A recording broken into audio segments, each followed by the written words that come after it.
şəhiddə qəlyan. Allahın adı ilə bu şəhiddə qəlyanı uluyadı. 58 xana vardı, indi 78 xana var olur ki, dədə, bala, ailə, pullar da salır. Əvvəl günü Hilal Əhmər 7 dənə çadır gətirdi, ikinci günü getdi, evlərin hamısına çadır verdi. Bir də son günü nahar gətirdi, ondan bu nəyə şəxs olmaydı. Burada millət hamısacından ölərdi. Neçə xanı var, neçə dənə çadır verdi? Hər xanavara bir dənə veribdi. İndi bir dənə hər xanavaranın çadırı vardı. Əksərən də bir şərait olub ki, öz vəz olanları görürsünüz də, necədir. Əgər şəxslər tökülüb gəlməyəydi, Allah işlərini rəs getsin. Əksərən də həmzəbanlarımıza, şəxsə də deyəndə bir də biz fasda görməmişik, böyle tük gəlir. Olmaydı, fəqət tük gəlibdi. Olmasa lazımızdan ölərdi.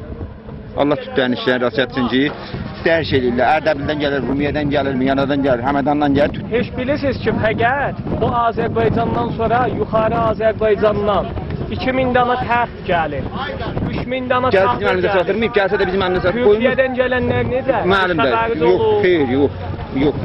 Buradan sizə dövlət gəlib, nə yap əvvəl adamlar ki, bura gəldi, dövlət adamlar. Gələndə elə bir dənə, yox, mənim davamımız gələndə elə bir dənə sərdirdim, maşında boyun elədik turşa, gədə elə mənə də burada qiyafət tutmaq lazımdır əşi. Bizimki bizə dəyərdir. Lap əvvəldə millət gəldi buraya dövlət. Millət, Allah millətin işini rast gəlsin. Hilal Əhməddən biz bir dənə çadır görmüşük. İndi